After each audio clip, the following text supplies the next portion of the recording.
ഈ ഏറ്റവും ഒടുവിലായി വരുന്ന പുതിയ കണക്ക് എങ്ങനെയാണ് രാഹുൽ സുരേഷ്? ടി കെ റീജിത, നിലവിൽ 75 മൃതദേഹങ്ങളാണ് ദുരന്തഭൂമിയിൽ നിന്നും ഇവിടേക്ക് എത്തിച്ചിട്ടുള്ളത്. ഓരോ ഇടവേളകളിലും ആംബുലൻസുകൾ ഈ ആശുപത്രിയിലേക്ക് എത്തുന്ന അതീവ ദുഃഖകരമായ ഒരു വാർത്തകൾ കൂടിയാണ് ഇവിടെ നിന്നും റിപ്പോർട്ട് ചെയ്യാനുള്ളത്. ഈ 75-ൽ 36 പുരുഷന്മാരാണ്, സ്ത്രീകൾ 39 പേരുണ്ട്. ഈ 75 പേര് കൂടാതെ ശരീരഭാഗങ്ങളുള്ള 3 പേരുടെ ശരീരഭാഗങ്ങൾ കൂടി ഇവിടെ എത്തിച്ചിട്ടുണ്ട്. അങ്ങനെ ആകെ 75 പേരുടെ മൃതദേഹങ്ങളാണ് ഇവിടെ ഇതുവരെ എത്തിച്ചിട്ടുള്ളത്. ഇനി വിംസ് ആശുപത്രിയിൽ 10-ലധികം മൃതദേഹങ്ങളുണ്ട്. മാത്രമല്ല നിലമ്പൂരിൽ 30-ലധികം മൃതദേഹങ്ങളുണ്ട്. ഇതോടെ 130-ലേക്ക് മരണസംഖ്യ എത്തുകയാണ് എന്നതാണ് എടുത്തു പറയേണ്ടത്. ഇതുവരെ മരിച്ച 75 പേരുടെ പോസ്റ്റ്മോർട്ടം നടപടികൾ പൂർത്തിയാക്കിയിട്ടുണ്ടെന്നുള്ള സ്ഥിരീകരണം കൂടി ുന്നുണ്ട്.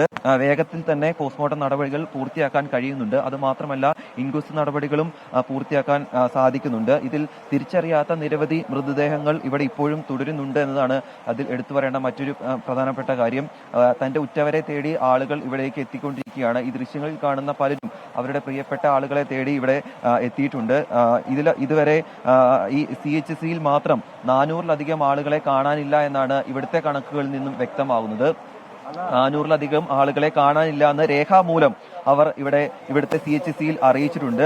അതിൽ ഒരു കുടുംബത്തിൽ തന്നെ 10-ലധികം ആളുകൾ വരുന്ന കേസുകൾ വരെ ഉണ്ടെന്ന ഒരു ദുഃഖകരമായ സംഭവങ്ങൾ കൂടിയുണ്ട്. ഇവിടുത്തെ ഈ ആശുപത്രിയിലെ നടപടിക്രമങ്ങൾ പൂർത്തിയാക്കിയ ശേഷം മൃതദേഹം തൊട്ടപ്പുറത്തുള്ള മേപ്പാടിയിലെ കമ്മ്യൂണിറ്റി ഹാളിലേക്കാണ് മാറ്റിയിട്ടുള്ളത്. അവിടെ ഫ്രീസറിന്റെ സഹായത്തോടെ മൃതദേഹം സൂക്ഷിക്കുകയാണ്. ബന്ധുക്കൾ എത്തി ഈ മൃതദേഹങ്ങൾ തിരിച്ചറിയുന്ന മുറയ്ക്ക് ബന്ധുക്കൾക്ക് ഈ മൃതദേഹങ്ങൾ വിട്ടുകൊടുക്കും. അതിനപ്പുറത്ത് കമ്മ്യൂണിറ്റി ഹാളിന് തൊട്ടപ്പുറത്താണ് ഇവിടുത്തെ മറ്റൊരു ക്യാമ്പ് ഉള്ളത്. മരണത്തെ മുഖാമുഖം കണ്ട 400-ലധികം ആളുകളാണ് ആ ക്യാമ്പിലുള്ളത്. അവരുമായി നമ്മൾ സംസാരിച്ചിരുന്നു. ഇന്നലെ രാത്രി 1:30-ക്ക് ശേഷമാണ് ഈ അപകടം ഉണ്ടായതെന്നാണ് അവർ പറയുന്നത്. കഴുത്തൊപ്പം വെള്ളത്തിൽ അവർ 18-ലധികം ആളുകളെ രക്ഷപ്പെടുത്തി. അതിനുശേഷം ആ ക്യാമ്പിൽ എത്തിയ ആളുകളാണ് അതിൽ കൂടുതലും. ഇവിടെയുള്ള ചിലരുടെ പ്രതികരണത്തിലേക്ക് കൂടി പോവാം. ചേട്ടാ, ആരെങ്കിലും തേടി എത്തിയതാണോ? നിങ്ങൾ ആ ദുരന്ത ഭൂമിയിലുള്ളതാണോ? അതെ, ഞങ്ങൾ വളാഞ്ചേരിയിൽ നിന്ന് വന്നതാണ്. വളാഞ്ചേരി നമ്മളെ പെങ്ങളുടെ മകന്റെ ഫാമിലി, ഭാര്യന്റെ ഫാമിലി ഇവിടെ ഉണ്ട്. എത്ര പേരെയാണ്? 4 പേര് മരണപ്പെട്ടിരിക്കും. ആരെങ്കിലും കണ്ടെത്താനുണ്ടോ? എല്ലാരും കണ്ടെത്തി. ഇവിടെ എത്തിയിട്ടില്ല. മൃതദേഹം എത്താൻ വേണ്ടി എത്തിയിരിക്കും. ഏറ്റവും ഒടുവിൽ ഷഹദ് അവിടെ നിന്ന് റിപ്പോർട്ട് ചെയ്ത പ്രകാരം 16-ലധികം മൃതദേഹങ്ങൾ അവിടെ കണ്ടെത്തിയിട്ടുണ്ട്. അത് ഈ ആശുപത്രിയിലേക്ക് ഉടൻ തന്നെ എത്തിക്കും. ആംബുലൻസുകളിൽ ഇവിടേക്ക് ആ മൃതദേഹങ്ങൾ എത്തിക്കാനുള്ള നടപടിക്രമങ്ങൾ പുരോഗമിച്ചുകൊണ്ടിരിക്കുകയാണ്. ഈ അപകടം നടക്കുമ്പോൾ ചേട്ടൻ സ്ഥലത്തുണ്ടായിരുന്നു? അവിടുത്തെ ആളാണോ?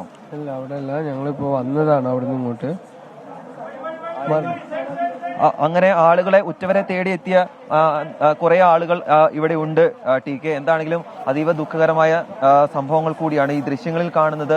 ഈ ദുരന്ത ഭൂമിയിൽ നിന്നും ആംബുലൻസിൽ ഇവിടെ എത്തിച്ചിട്ടുള്ള മൃതദേഹങ്ങളാണ്. ഇൻക്വസ്റ്റ് നടപടികൾ ഉൾപ്പെടെ പൂർത്തിയാക്കിയ ശേഷം ബന്ധുക്കൾക്ക് തിരിച്ചറിയാൻ വേണ്ടി സുരക്ഷിത സ്ഥലത്തേക്ക് മാറ്റുന്ന ദൃശ്യങ്ങൾ കൂടിയാണ് ഇവിടെ കണ്ടുകൊണ്ടിരിക്കുന്നത്. അതേസമയം പരിക്കേറ്റ